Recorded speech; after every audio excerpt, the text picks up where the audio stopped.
Yo, what's going on, guys? It's J-Mass, back again in another amazing New England adventure. This time I'm in the great state of Rhode Island in the small town of Burrillville, located in the very northwestern corner of Rhode Island. So I've actually been here before, but this is my second time coming to check out an abandoned mill. This was a stone textile mill built in 1850 by a guy named John L. Ross. It was originally known as the Ross Mill, but today it's just known as the Oakland Mill. That's the namesake of the village of Burrillville. I'm in Oakland. It's a really cool place. So it's the remnants of an old abandoned 19th century mill.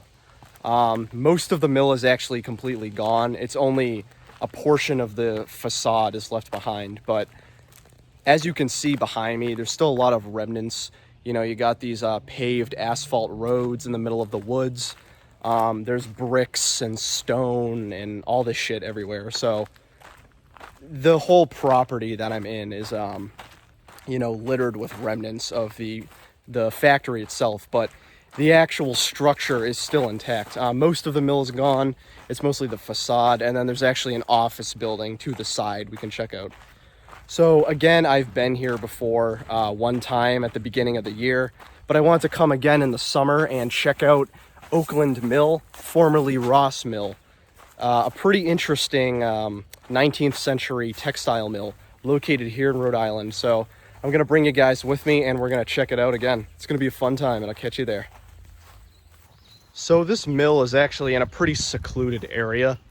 It's located in the middle of the woods, right along the Branch River in Burrillville. Right here you see you got a concrete fence or something, maybe a former foundation. And of course you still got these asphalt roads. But this mill is actually located along the Branch River, which is a minor river in the village of Oakland. And as I mentioned earlier, it was built in 1850. By John L. Ross. Now, at the time, the village of Oakland within Burrillville was actually a pretty small farming community. You know, not much was really going on here. But Ross's mill actually helped revitalize the area a lot, and it brought more prosperity and growth to the area. I mean, this was an extremely important mill. As you can see right here, this is the Branch River. You actually got this really sketchy looking bridge that goes across. So obviously the mill was water powered by the Branch River. You'll see as we get closer, there's a little bit of a waterfall over there.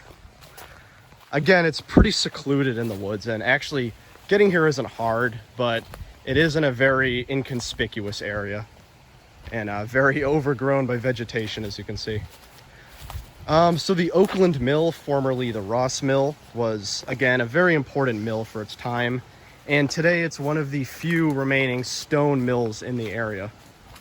So it's a very cool historic spot.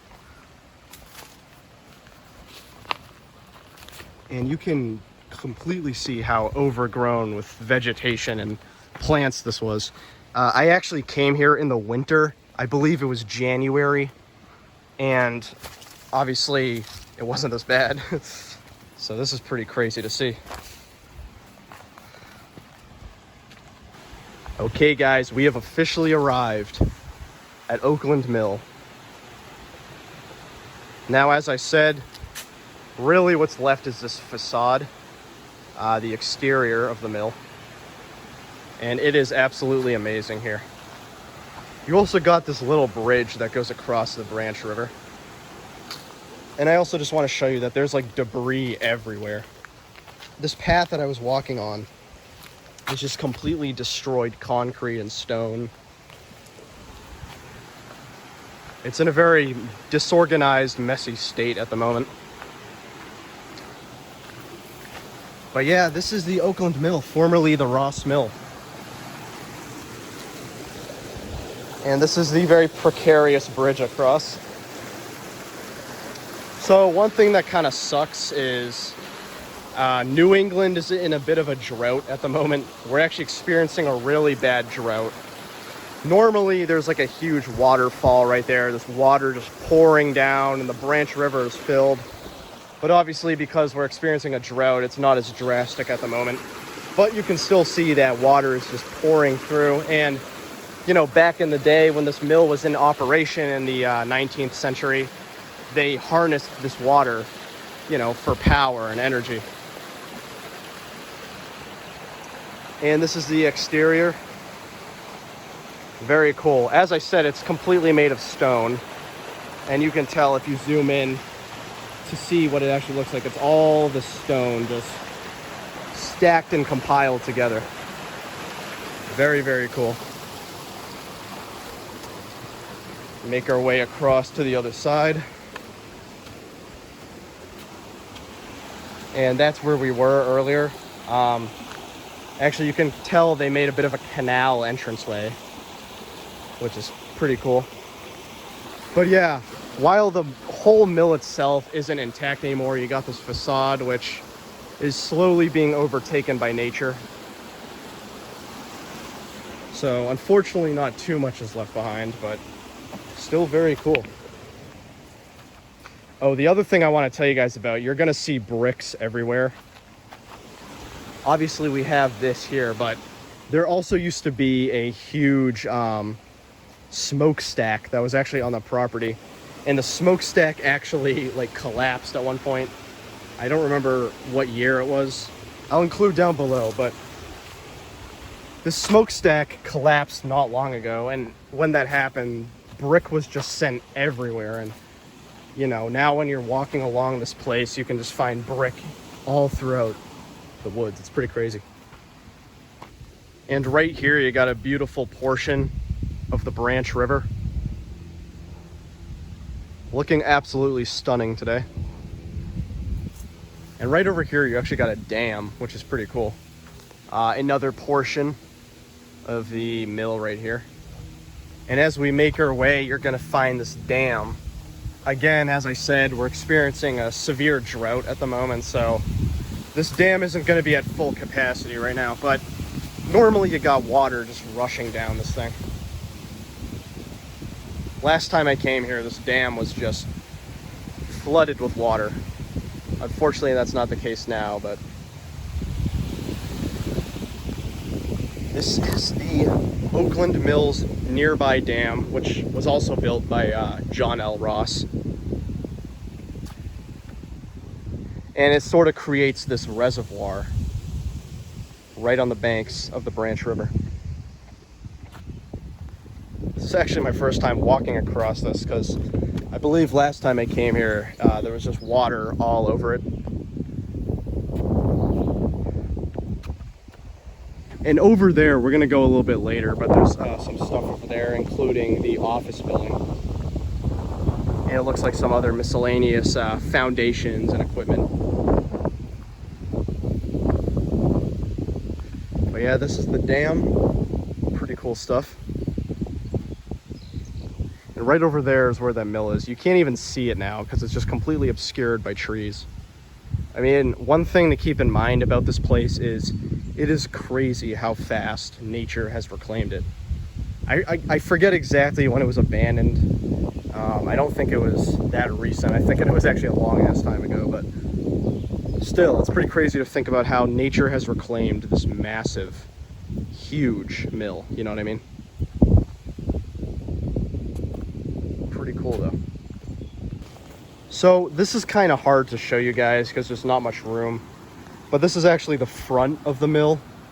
Again, obscured by trees, and I don't have that much room to move around, but this is the very front. Now, obviously, on a good day, the water would be pouring down into the interior of the mill, but that's not going to happen today. But again, very cool, and since it's located right on the river, normally the water is just pouring down this thing. It is a really cool sight to see when it's fully operational. You can also see that there's just debris everywhere. I mean, stone, brick. It's pretty crazy to see. Rusted metal. It's definitely not in the best state at the moment. You also got these little windows, which are pretty cool. You can peer inside. Got another right here.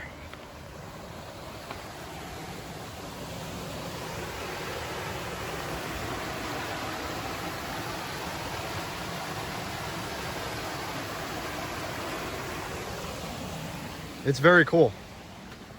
Again, you know, since it's just a facade and you can't really, it's not like a fully massive mill, you know, unfortunately there's not too much to see in this exact area, but it is still really cool to check out and definitely worth it if you're ever in Burrillville.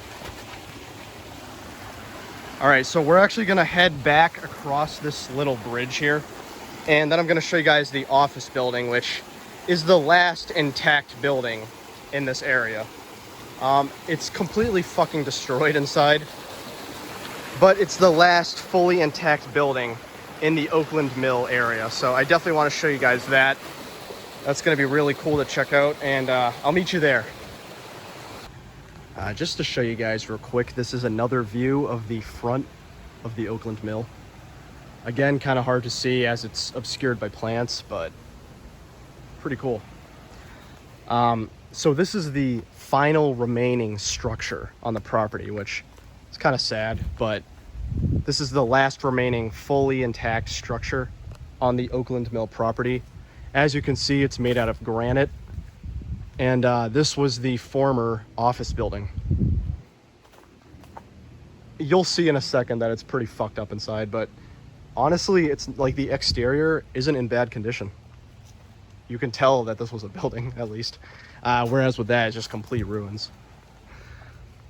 But this is the granite office building, 2 stories tall, and it is really cool to see. Now, the inside is a whole other story.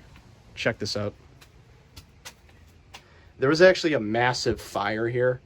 I don't know exactly when the fire occurred, but there's a huge fire here, and you can tell, like, by everything that's just completely charred and destroyed. It's an absolute mess in here, but it is really cool to see. I'm going to be very cautious when I make my way. There's a lot of pieces of rusted metal and nails and screws and wood. So this is the inside of the office building. The ceiling is just completely caved in, and everything is just absolutely destroyed. I'm going to see in a few minutes if we can make our way up to the second floor. But for now, this is the ground floor. Again, not in the best state inside, compared to outside, that is. This is pretty cool. They actually got some electrical things over here. Kind of interesting. But that's the inside. And again, this is the outside of the office building. Very gorgeous. The Branch River right beside us. So my guess is if we go up here, we might be able to get in from the top floor. I've never tried that before, but I'm curious. And of course, this is just a part of the foundation of the mill site.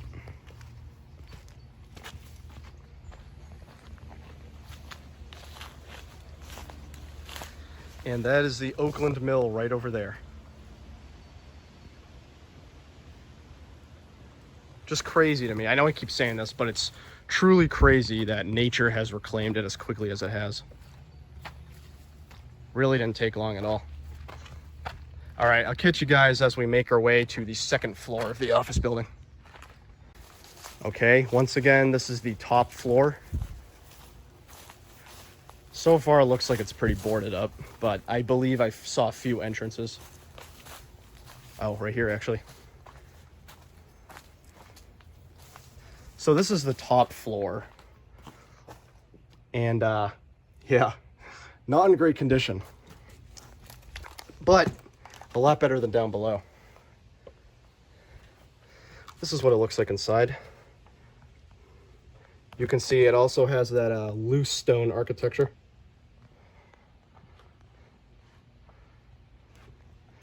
So yeah, as I said, there was a huge fire here, and I assume ever since then, this thing has just succumbed to the elements, you know, snowstorms, rainstorms, flooding, all that shit. I mean, this is not in the best condition. And I'm not even going to attempt to go inside this thing. I don't know how unstable it is. But yeah, that's the inside of the office building. Still really cool to see. And in fact, we could probably make our way around to this thing. This trail might lead.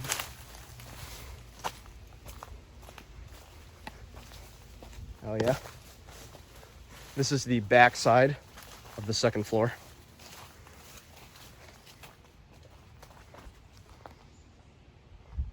Very cool.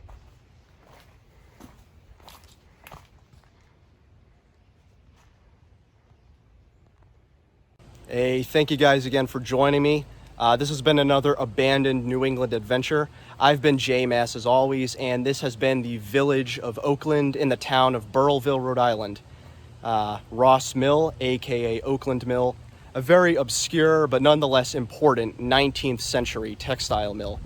This thing brought a lot of employment and prosperity to the area at the time, and while it's sort of gone lost to history, I think it's a really cool and important piece of industrial New England history. So thanks again for joining me. I've been Jay Mass as always, Burrillville, Rhode Island, Oakland Mill, and I'll catch you guys in the next New England adventure. See ya.